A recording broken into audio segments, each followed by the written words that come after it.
Bila kesusahan ai ujian datang ai menimpa. Datang ai menimpa. Si mukmin tidak perlu terjemah lagi kan? Paham sudah kan? Orang yang beriman. Si mukmin menunjukkan sabar dan redha serta berserah bulat kepada Allah Subhanahu wa taala.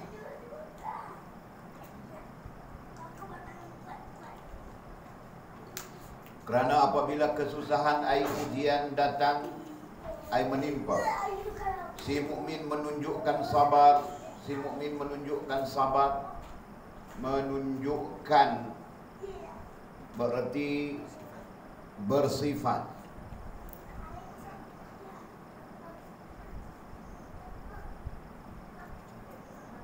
Dan redha serta berserah bulat.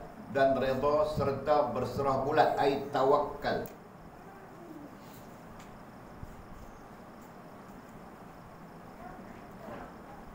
Dan redha serta berserah bulat ai tawakkal kepada Allah. Nah, itu bahasa mukmin. Itu sikap sifat seorang mukmin. Betul kan? Maka Allah akan redha dan menolong mereka. Maka ketika itu Allah Subhanahu wa taala akan redha dan menolong mereka. Ai si mukmin itu tadi. Jadi ini mungkin kita, mudah-mudahan. Dan jika tidak kita, mungkin orang lain. Kita tetap tenggelam dalam dosa begitu juga, Pak.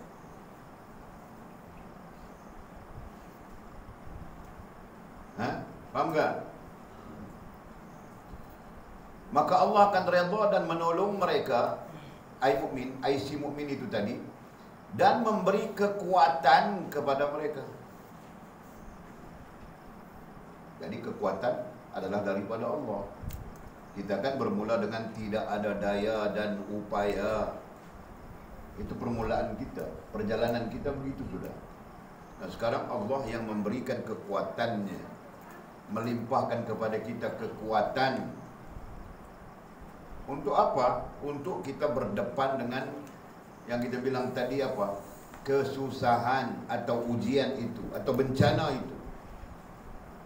Disebabkan kita sabar, kita redha, kita bertawakal. Ya kan? Nah, urid ajar sudah. Sabar, redha, tawakal itu apa? Itu adalah sifat wasilah, sifat yang menghubungkan. Ya? Jadi yang menghubungkanmu dengan Allah adalah apa? Sabar, redha, tawakal. Itu tali temalinya. Itu yang mengikat kita dengan Allah Subhanahu wa taala. Yang lain-lain itu terkait kita saja. Taubat itu untuk membersihkan dirimu yang kotor. Itu kan? Syukur itu untuk mengundang rezeki Allah Subhanahu wa taala sebagai keperluanmu. Itu kan? Zuhud itu kau mengajar diri kau supaya kau tahu berterima kasih dan sebagainya. Itu terkait diri kita. Adapun yang menghubungkan, yang menjadi tali penghubung adalah sabar, redha, tawakal. Ingat itu. Okey.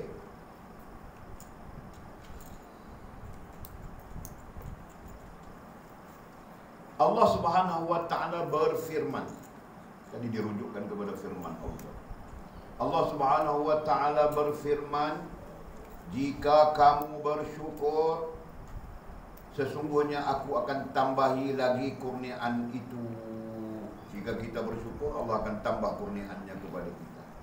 Dalilnya, bacaannya, lafaznya, la in syakartum la azidannakum wa la in kafartum inna adabi lasyadid. Itu janji Allah Subhanahu wa taala. Jadi secara kesimpulan, kita perlu menjadi mukmin yang sebenar. Dan mukmin yang sebenar itu terhasil dari ujian. Jelas kan? Mukmin yang sebenar itu terhasil dari ujian. Ujian itu menguatkan hatimu. Sehingga hatimu kuat, gagah, beraja dia, maka nantinya dia akan memerintahkan anggota badanmu untuk taat dan patuh kepada Allah Subhanahu wa ta'ala. Jadi perhatikan kaitannya itu. Yang perlu difahami adalah kaitan. Sangat penting. Kelebihan ulama kerana dia memahami kaitan, hikmah dan sebagainya. Fahamkah? Okey. Nah, ada pertanyaan ke paragraf itu? Di mana tidak faham? Ya. Okey. Apabila diri manusia itu menggerakkan hati untuk mencari sebarang matlamat hawa nafsu dan berfoya-foya. Nah, ini sebaliknya. Kalau di atas itu keadaan yang kita mau. Paragraf di atas itu kan, ini keadaan yang kita mau. Maksud kita mau adalah sepatutnya kita begitu. Sepatutnya hati kita kuat. Hati kita mampu mengontrol, mengawal anggota badan kita. Apalagi Allah sentiasa, Allah SWT memberikan kehidupan ini sebagai ujian. Dan ada kalanya ujian itu dinisbahkan seperti bencana. Yang semua itu tujuannya untuk menguatkan hati kita, gitu kan? Dan menguatkan hati kita, meneguhkan iman kita, dan melemahkan nafsu-nafsu kebinatangan yang sering kali merosakkan kita, mengajak kita kepada mengajak kita kepada kejahatan, sama ada kejahatan akal, kejahatan hati maupun kejahatan tingkah laku. Nah, jelas sudah kita di sana paragraf yang pertama. Itu yang kita mau. Itu yang sepatutnya kita, keadaan kita dan keberadaan kita. Jelas kan? Nah, sekarang sebaliknya. Apabila diri manusia itu menggerakkan hati untuk mencari sebarang matlamat hawa nafsu. Jadi kalau kita menggerakkan hati kita untuk mencari sebarang matlamat ai tujuan, mencari sebarang tujuan hawa nafsu, mencari sebarang tujuan mengikut hawa nafsu, begitu.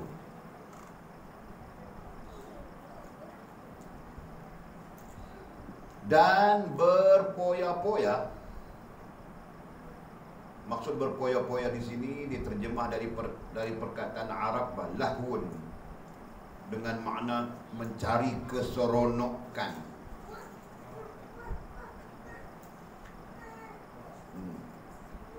Berpoya-poya daripada perkataan Arabnya lahun, dengan makna tafsiran adalah keseronokan.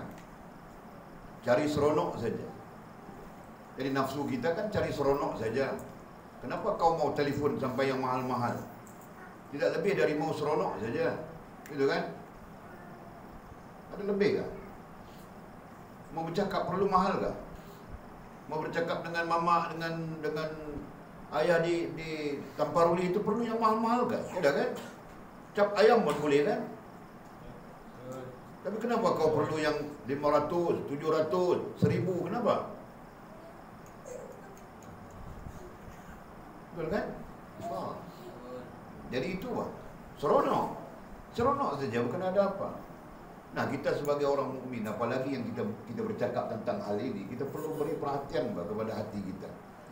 Jangan sampai seronok yang menyebabkan kita lalai kepada Allah Subhanahu wa taala. Kan?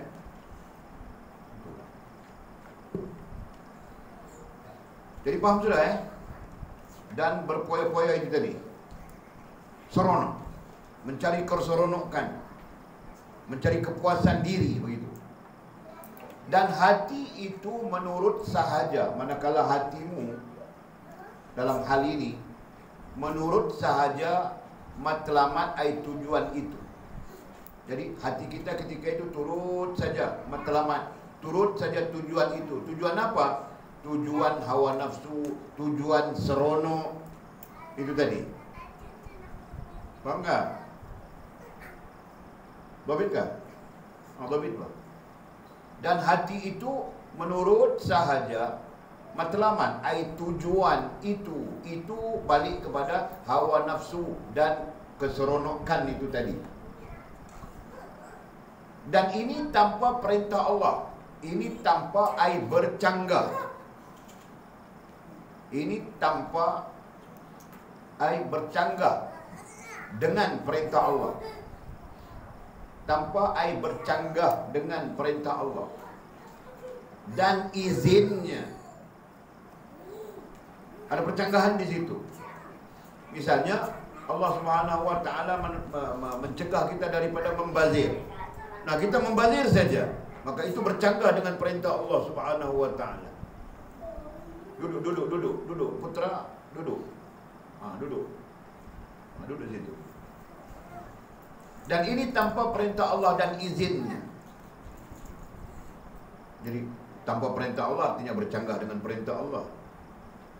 Dan izinnya berarti Allah tidak redha. Gitu kan? Tanpa izinnya berarti Allah tidak redha. Itu. Maka akibatnya, kesannya, implikasinya ialah lupa kepada Allah. Implikasinya ialah engkau akan lupa kepada Allah. Jadi dhabit saja, lupa lalai kepada Allah. Betul tak? Main telefon sampai lupa. Main telefon sampai jadi jutawan. Wah, jutawan bah dapat poin bah, jutawan. Suruh beli kitab pun tidak mau beli. Mau beli dengan apa? Jadi yang jutawan itu apa? Telefon saja boleh, poin saja. Jadi untuk apa kalau begitu? Kan? Maka akibatnya, implikasinya, kesannya ialah engkau lupa kepada Allah. Jadi engkau itu kita kan? Kita akan lupa kepada Allah SWT. Nah, berapa banyak kita lupa kepada Allah? Dalam hidup satu hari 24 jam, berapa banyak kita ingat Allah, berapa banyak kita lupa kepada Allah. Nah, kita kira sendiri bah. Itu pun Masya Allah, Allah SWT kasih kita terhubung dengan dia dengan salat 5 waktu. Kalau tiada salat 5 waktu, tidak tahu bah kita lupa kepada Allah bagaimana. Mungkin terus-terus saja kita lupa kepada Allah SWT. Kan? Betul kan? Betul ke sila? Apa yang betul? Apa? Masya Allah, subhanallah.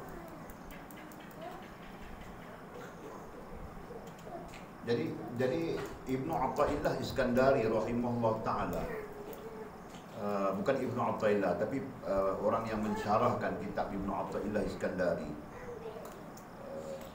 pernah belajar. Dia ajar kita tentang menyukat masa kita. Menyukat masa. Wali ajar kamu orang saudara. Jadi kita sukat masa kita 24 jam satu hari untuk mencari berapa banyak masa kita berhubungan dengan Allah Subhanahu wa taala. Pernah wali ajar ke? Pernah cerita kan? Pernah kan? Nah. Jadi kalau satu hari 24 jam, tidur saja 8 jam, kerja mungkin 8 jam, berarti 16 jam sudah. Kan? Jadi 24 jam tolak 16 jam tinggal berapa? Kita tulis bah. Kita tulis supaya kita dapat pengajaran. Hari ini tulisan warna merah.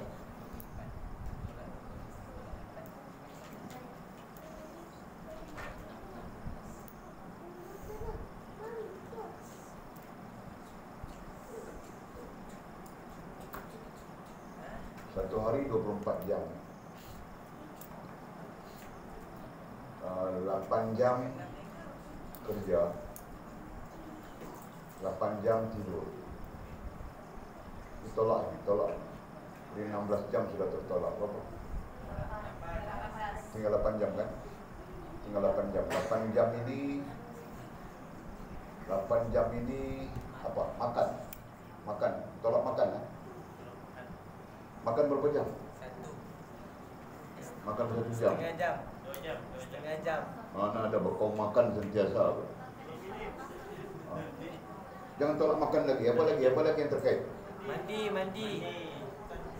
Campur mah. Mandi, rehat. 4 jam. 4 jam. Okey, tolak 4 jam. 4 jam ni apa? Semua yang berkaitan dengan rehat, makan, mandi, nganga dalam jamban.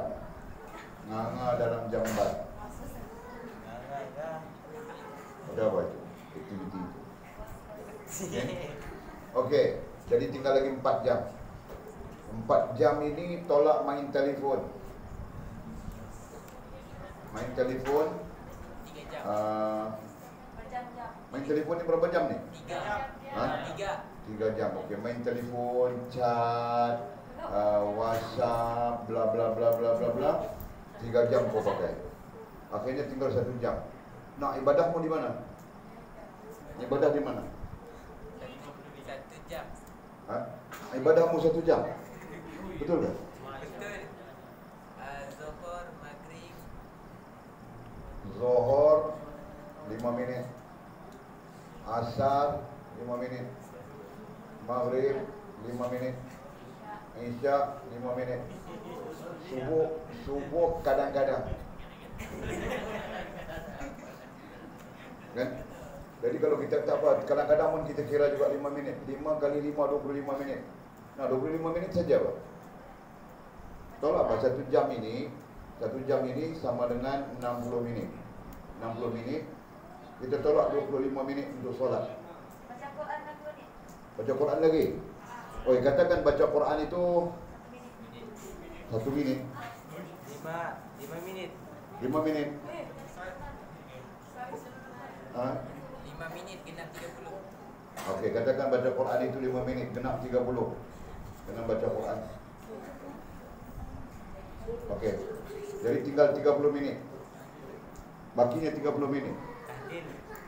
30 minit apa? Tahlil. Betul ke? Kau ni tipu saja. Doi. Ni pergi kedai ayam ni.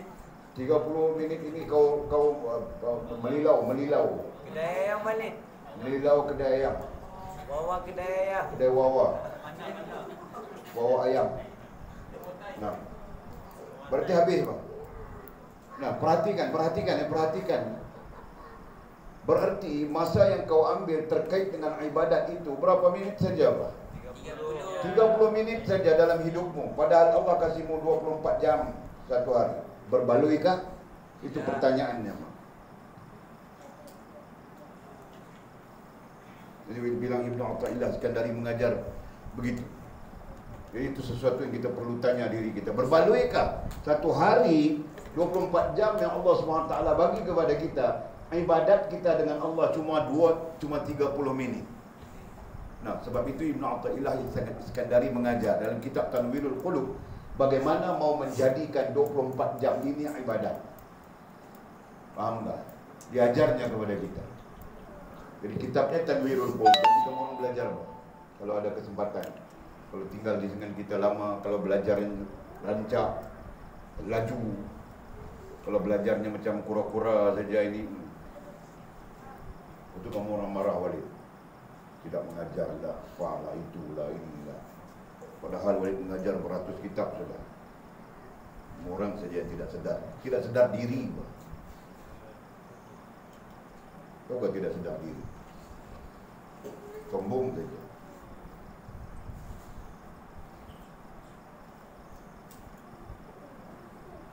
Okey. Nampak itu? Nah, tanya pada diri kita masing-masing. Satu hari Allah memberikan kepada kita 24 jam. Berapa minit saja yang kita peruntukkan kepada Allah yang namanya ibadat. Bakinya semua merapu saja. Ya kan? Ini terkait yang kita bincang ini. Masya Allah, la haula wa la quwwata illa billah. Demi masa, wal asri, innal insana lafi khusr. Sesungguhnya manusia itu berada dalam kerugian. Nah, kita rugi berapa banyak? Kan? Kau rugi berapa banyak anjur? Walid pandang diri Walid, satu hari Walid rugi berpuluh-puluh jam berbanding dengan ibadat. Tidak ada ibadat, sedikit saja ibadat. Sama macam kamu orang saja, 30 minit. Itu pun mungkin kurang lagi Walid daripada kamu. Kamu orang ada juga tahlil bilang sianjung. Walid mana ada tahlil? Masya Allah. Astagfirullah. Mudah-mudahan Allah ampunkan Walid. Nah tengok. Maka akibatnya, kesannya, implikasinya ialah lupa kepada Allah. Kita akan lupa kepada Allah. Dan lupa itulah yang merosakkan masa 24 jam kita. Faham tak? Lupa, lalai itulah nantinya merosakkan masa 24 jam kita. Padahal kerja boleh jadi ibadat kalau tidak melupa dan melalaikan kita dengan Allah. Padahal tidur boleh jadi ibadat kalau tidak melupa dan melalaikan kita daripada Allah. Rehat, makan, mandi, semua ini boleh jadi ibadat kalau tidak melupakan dan melalaikan kita dengan Allah. Itu kan? Apa lagi? Main telefon pun boleh jadi ibadat kalau tidak melalaikan dan melupakan kita dengan Allah. Dan lain-lain semua boleh jadi ibadat saja jika tidak melupa dan melalaikan kita dengan Allah Subhanahu wa taala.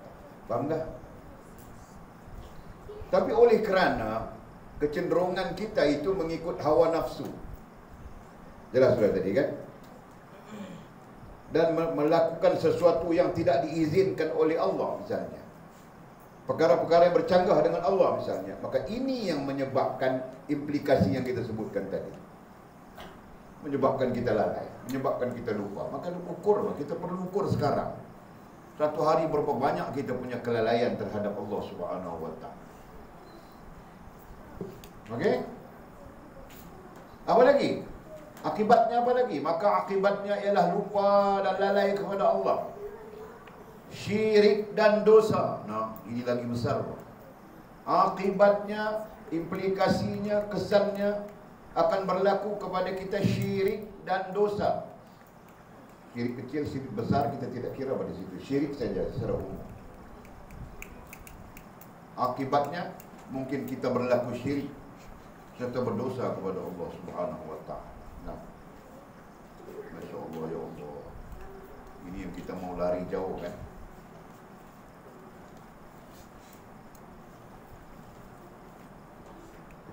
Faham tak? Maka Allah akan menimpakan bencana. Nah, sekaligus untuk kita lihat ya, pada dasarnya adalah ujian semua.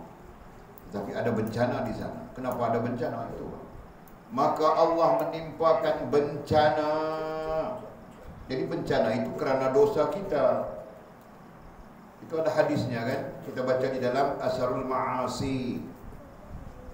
Berkaitan dengan bencana-bencana itu adalah kerana dosa-dosa kita. Sama ada secara umum maupun secara khusus. Kalau bencana itu menimpa kita secara khusus, tetap kerana dosa-dosa kita. Demikian. Nah ini. Maka Allah menimpakan bencana, kesusahan dan derita kepada mereka yang lupa itu. Ya Allah timpakan bencana, timpakan kesusahan, timpakan penderitaan kepada mereka yang lupa, lalai itu. Lupa, lalai.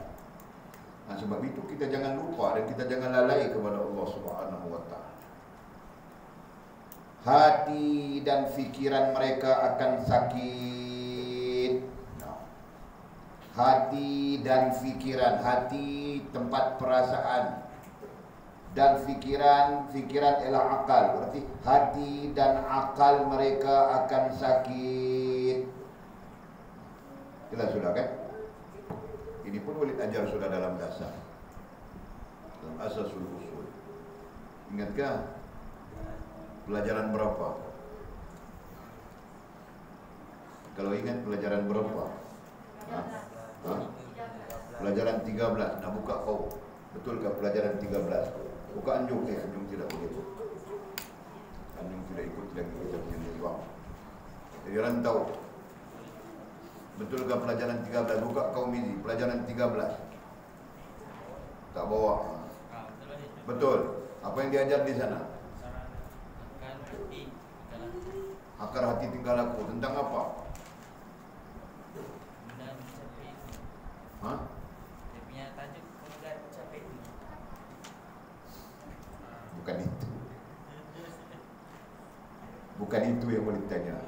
Yang boleh tanya sekarang ini pelajaran berapa yang boleh ajar tentang hati dan akal mereka akan sakit.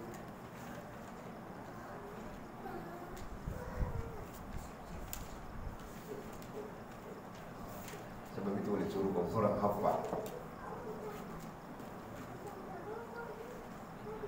Boleh ajar sudah di sana.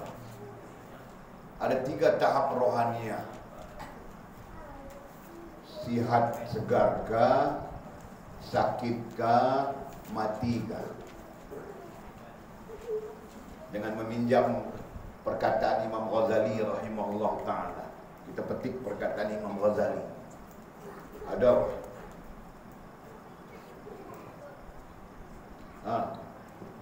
Adakah? Tiada.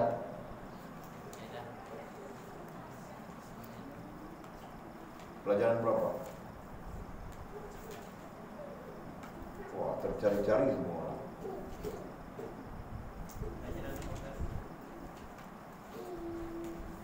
Pelajaran berapa? Pelajaran berapa makin? Wah, kamu tidak tahu juga.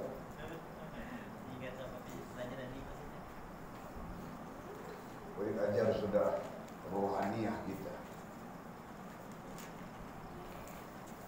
Berarti akal dan hati kita di situ kan ada 3 tahap. 1 sihat. Sihat dalam penjelasannya segar, bugar dan sebagainya. Okey. Nombor 2 sakit. Ini ada tahap-tahapnya juga. Nombor 3 mati. Pun ada tahap-tahapnya juga. Nah.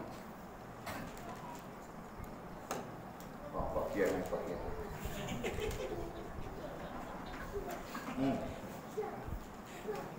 Nah, tiadakah? Boleh tidak ajarkah?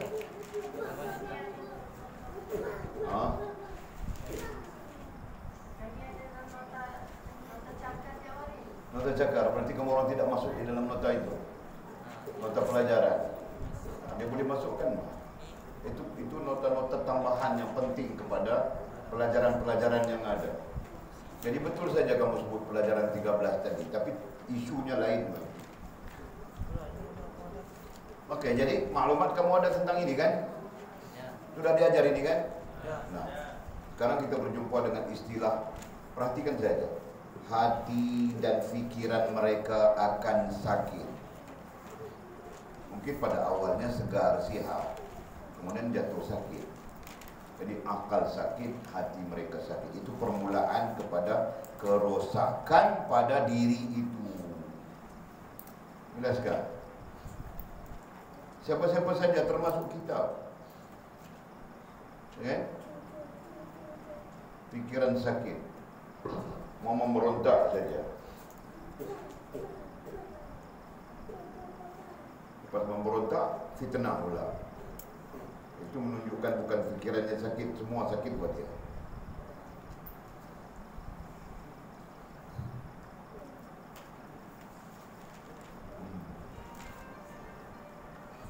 Faham tak? Jadi itu tahap rohaniah. Tahap rohaniah artinya tahap akal dan hati. Di sini dia bilang hati dan fikiran. Asalnya akal dan hati juga, gitu kan? Kita balik bahasa tadi. Mereka, akal dan hati mereka akan sakit. Jadi kita takut yang itu. Takut kerana lalainya kita, takut kerana apa tadi? tujuan kita mengikut hawa nafsu, mencari keseronokan, akhirnya Allah Subhanahu wa taala mendatangkan kepada kita akibat ini. Jadi lalai saja kita kepada Allah Subhanahu wa taala. Jauh lebih berat daripada itu, terlibat kita dengan hal-hal yang syirik dan berdosa. Ini lagi teruk. Kan? Jadi semua ini adalah bencana yang perlu kita bimbang, yang perlu kita takut. Jelas kan? Kemudian kata musannif, jika hati mereka tidak pedulikan panggilan kepada matlamat tersebut,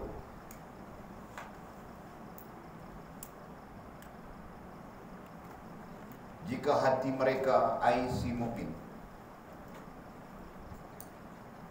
jika hati mereka si mukmin tidak pedulikan panggilan, panggilan ajakan, tidak pedulikan panggilan ajakan kepada matlamat tujuan, kepada matlamat tujuan tersebut.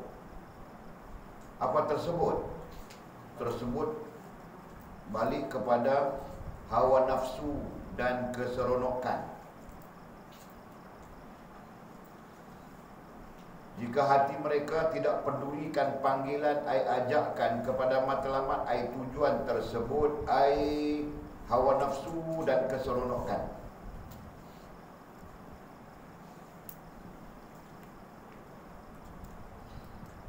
hingga Allah mengizinkannya melalui ilham, hingga Allah mengizinkannya melalui ilham. Ini satu hal yang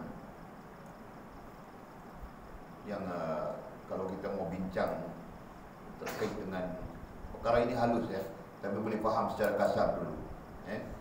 Hingga Allah mengizinkannya melalui ilham, yakni bagi wali. Jadi bukan semua ilham itu betul, kan? Kalau tahap kita ilhamnya mungkin merapu saja. Ini bagi wali. Wali artinya orang yang sempurna hubungan dengan Allah Subhanahu wa taala. Melalui ilham bagi orang yang sempurna hubungan dengan Allah, dan melalui wahyu bagi nabi dan rasul. Jadi Allah Subhanahu wa taala apabila kita tidak pedulikan kepada ajakan hawa nafsu kita, ajakan kepada keseronokan, seketika nanti Allah Subhanahu wa taala akan mengizinkan kepada kita melalui ilham. Mengizinkan bukanlah bermakna mengizinkan kita buat yang salah. Mengizinkan di sini maksudnya memberikan gantian. Jadi dhabit saja, mengizinkan, hingga Allah mengizinkannya, memberikan gantian. Kan? Kita pun seronok juga tengok orang pergi pampai sana berpoya-poya, seronok juga kan. Teringin juga kita, tapi kita tidak cenderung kerana tidak mau mengikut hawa nafsu kita. Nanti Allah akan menggantikan kepada kita sesuatu yang menyeronokkan kita. Faham tak? Itu maksudnya. Yang menyeronokkan kita, yang membahagiakan kita, bahkan lebih bahagia daripada orang yang pergi ke panpai itu tadi, pergi ke pasar malam seronok-seronok itu tadi. Kau tahu tak? Kan orang yang pergi ke pasar malam, dia pulang habis duitnya. Masa di pasar malam seronok saja dia. Jadi dia pulang nanti hilang seronoknya kan. Tapi kita yang tidak cenderung begitu, nanti Allah menggantikannya dengan keseronokan, dan keseronokan itu tidak akan habis. Faham tak? Allah akan menggantikan dengan kedamaian, dan kedamaian itu tidak akan habis. Allah menggantikan kita dengan kebahagiaan, dan kebahagiaan itu berhubung dengan dia. Faham gitu? Boleh faham tak? Itu maksud izin. Jadi jangan salah paham ya. Jika hati mereka tidak pedulikan panggilan ajakan kepada matlamat tujuan tersebut ikut hawa nafsu dan keseronokannya. Nah itu perkataan tersebut mesti ada nya di sana. Kalau tidak kamu orang akan salah di sana. Hingga Allah mengizinkannya, apa dhabitnya? Menggantikannya Jadi kau mau apa? Kau mau seronok kan? Allah menggantikannya dengan keseronokan yang tidak merosakkan hubungan dengannya. Allah menggantikannya dengan kau mau apa? Bahagia. Allah akan menggantikannya kebahagiaan yang tidak merosakkan hubungan dengannya. Kau mau apa? Kau mau enjoy, Allah akan gantikan kau satu enjoy yang kau tidak akan rusak hubungan dengan Allah Subhanahu wa taala. Fahamkah itu? Itu maksud mengizinkannya. Jadi jangan salah paham, boleh takut kamu orang tersalah paham di situ. Kan? Okey. Melalui bagaimana Allah mau menggantikannya? Melalui ilham. Melalui ilham. Datang melalui ilham. Allah akan datangkan kepada ilham. Itu bagi siapa? Itu bagi wali. Bagi orang yang sempurna hubungan dengan Allah. Nah sekarang kita yang tidak sempurna hubungan dengan Allah ini bagaimana? Ada kaedahnya. Okey. Dan melalui wahyu bagi Nabi dan Rasul. Bukankah Nabi SAW pernah berduka cita ketika wafat isterinya Khadijah? Ketika wafat pula orang yang menjadi tulang belakang dakwah Nabi, bapa saudaranya Abu Talib. Nabi berduka cita kan? Maka Allah mewahyukan kepada Nabi. Apa? Apa? Ha? Naik unta. Tanjung ni pun satu merapu. Kalau ditanya Allah mewahyukan kepada Nabi, wahyu apa? Dia bilang naik unta.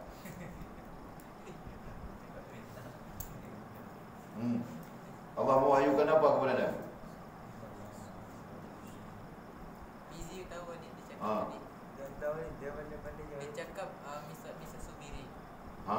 Apa tadi dia cakap? Apa? tak tahu dia tu. Jadi apa? Jadi apa? Allah mewahyukan apa kepada Nabi? Wafat isterinya Khadijah. Nabi berduka cita. Sebagai manusia, Nabi sedih, berduka cita. Kalau wafat bapa saudaranya Abu Talib yang menjadi tulang belakangnya, maka Nabi bertambah duka citanya. Maka Allah Subhanahu wa taala dalam menghiburkan Nabi, mewahyukan, mendatangkan Nabi wahyu. Apa wahyunya? Subhanalladzi asra bi'abdihi lailan minal masjidil haram ilal masjidil aqsa alladzi barakna hawla linuriyahu min ayatina. Isra wal Mi'raj. Baca ke? Ada kamu orang baca? Allah menyebut dan cuma seorang saja yang baca, Masya Allah. Yang lain semua tiada baca kah? Dengar mana? Dengar anjung baca. Dengar anjung baca saja, Masya Allah. Anjing tak pandai baca Quran tadi. Tak pandai baca Quran, tapi kau baca tentang Isra Mi'raj itu kan? Tidak. Itu kelebihan kau, Masya Allah. Nah, Allah menghadiahkan Nabi SAW ketika dia bersedih, ketika dia berduka cita dengan sesuatu yang lebih mengembirakannya, yaitu peristiwa Isra wal Mi'raj. Semua orang tahu itu kan? Nabi SAW daripada Masjidil Haram ke Masjidil Aqsa, dari Masjidil Aqsa ke Sidratul Muntaha, dan dia melalui semua perjalanan-perjalanan berjumpa dengan itu ini, semua itu mengembirakan Nabi SAW. Nah, demikian juga Allah Subhanahu wa taala akan lakukan kepada si mukmin yang tidak pedulikan, yang hatinya tidak peduli kepada ajakan nafsu, mengikut nafsu dan keseronokan yang tidak menghubungkannya dengan Allah Subhanahu wa taala. Faham tak? Tapi sekarang kenapa kita tidak dapat? Karena kau tidak pernah berhubung dengan Allah, kau berhubung dengan telefon saja. Nah, masa kau habis dengan telefon saja 3 jam, 4 jam lah. Masa kau bersama dengan Allah SWT cuma 25 minit, 30 minit. Nampak? Jadi kau mau kau habiskan masa dengan Allah, berhubung dengan Allah 30 minit. Jadi kau mau Allah campakkan bahagia semuanya dalam dirimu. Itu sangat tidak adil pada mana. Kan? Dari Allah kau mau segala-galanya. Engkau sendiri tidak mau serah kepada Allah SWT. Jadi tidak betul kita kan? Nah, kita yang salah. Kita yang tidak betul. Kita yang bermain-main. Padahal Allah Subhanahu wa taala mau memberikannya kepada kita. Jelas kan? Subhanallah. Dan tindakan diambil atas ilham atau wahyu itu sama ada pemberian kurniaan atau bukan kurniaan. Dan tindakan artinya kita perlu mengikut. Tindakan mengikut apa tindakan. Dan tindakan, mau terjemah apa tindakan? Action. Orang putih bilang action. Lakukan. Tindakan saja, tidak perlu terjemahan, kan paham sudah itu. Dan tindakan diambil atas ilham. Jadi tindakan kita kemudiannya mengikut ilham yang kita bilang mengizinkan itu tadi ya. Allah mengizinkan berarti Allah menukarkan kepada kita. Kalau kita mau keseronokan, Allah kasih kita keseronokan yang tidak merosakkan hubungan kita dengan Allah. Kalau kita mau kebahagiaan, Allah akan gantikan kita dengan kebahagiaan yang tidak merosakkan hubungan kita dengan Allah Subhanahu wa taala. Faham tak? Itu yang kita sebut tadi kan? Nah, dan tindakan diambil atas ilham atau wahyu itu. Ilham adalah orang yang sempurna hubungan dengan Allah. Maka dia tindakannya ambil ikut ilham itu. Manakala nabi-nabi, rasul-rasul mengikut wahyu Allah Subhanahu wa taala. Itu tindakan yang mengembirakannya. Sama ada pemberian kurniaan atau bukan kurniaan. Sama ada pemberian itu bentuk kurniaan. Bentuk kurniaan berarti sesuatu, mesti ada sesuatu. Contohnya salat. Nabi SAW ketika Mi'rajnya menerima salat, kan? Nah itu bentuk kurniaan. Atau bukan kurniaan. Bukan kurniaan itu terkait dengan perasaan, terkait dengan rasa. Yang dibilang bukan kurniaan. Jadi di sini mau menyatakan dua hal yang berbeza. Kurniaan berupa perkara dan lagi satu kurniaan berupa rasa. Jelas kan? Nah, jadi kemurung dobit di situ kurniaan atau bukan kurniaan dua hal yang berbeda. Satu kurniaan, yang pertama kurniaan berarti berbentuk sesuatu perkara. Sembahyang, puasa mengembirakan kan? Semua orang sedang gembira apa mau menunggu Ramadan bulan depan. Kan? Nah, bahagia apa dengan Ramadan? Betul, paham? Itu perkara. Sembahyang, puasa, zakat, haji dan sebagainya itu bilang perkara. Allah kurniakan kepada kita dalam istilahnya dalam perkara. Dan satu lagi dalam bentuk rasa. Nah, itu bilang bukan kurniaan. Sebab membezakan makna, membezakan perkataan, maka dibilang bukan kurniaan. Pada hakikatnya kurniaan juga kan? Nah, itu bilang rasa. Jadi Allah campak dalam hatimu bahagia saja walaupun Jamal Pak Tengkul menikah seorang lagi. Kan? Allah campakkan dalam hati mamamu bahagia saja walaupun Walid menikah seorang lagi.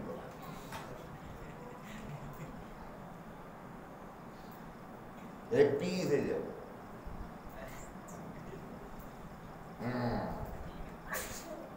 Kan? Allah tampakkan rasa bahagia saja dalam hati Mufas. Walaupun Husin Jongang untuk menikah dua lagi, Pak. Alhamdulillah.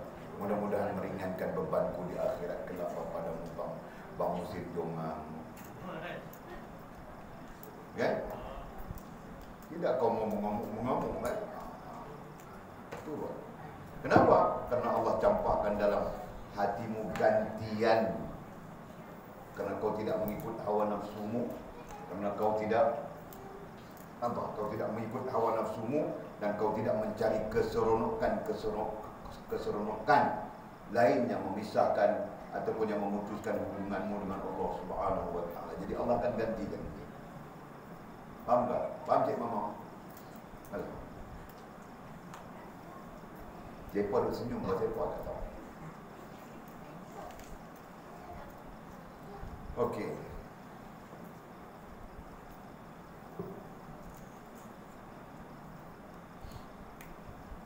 Maka Allah akan memberi ganjaran kepada hati itu dengan rahmatnya.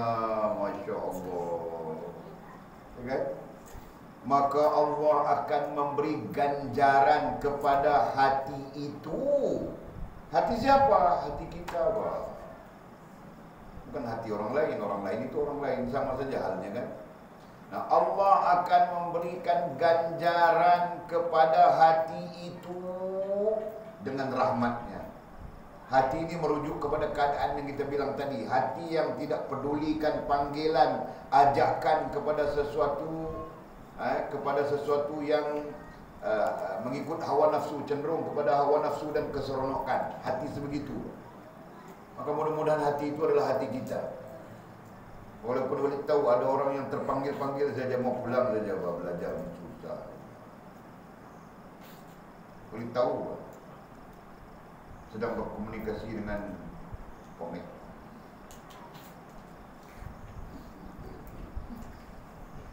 Komik mengaturkan jalan mau pulang macam mana. Komik boleh jadikan dia sebagai penjenayah. Yin boleh jadikan mereka sebagai penjenayah oleh terpaksa. Faham tak? Jadi umur baru 15 tahun, 18 tahun sudah ada rekod jenayah. Bodoh kan? Maka kita boleh saja sabitkan dia orang kesalahan-kesalahan jenayah lain. Faham tak? Jadi tekan komputer KDN bila-bila masa pun keluar 2 orang nama penjenayah. Oleh kerana mereka sombong, kurang ajar. Jadi ubat bagi orang kurang ajar itu. Dan wali boleh ambil tindakan mahkamah bila-bila masa saja. Cuma wali masih berfikir. Tapi rekodnya sudah ada, penjenayahnya sudah ada. Jadi ada di antara kamu. Ranjul, kau masih berhubung dengan komik, boleh berhubung kan?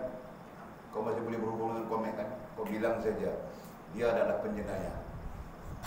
Kau bilang saja dia.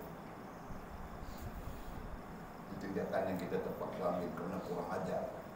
Terlalu kurang ajar.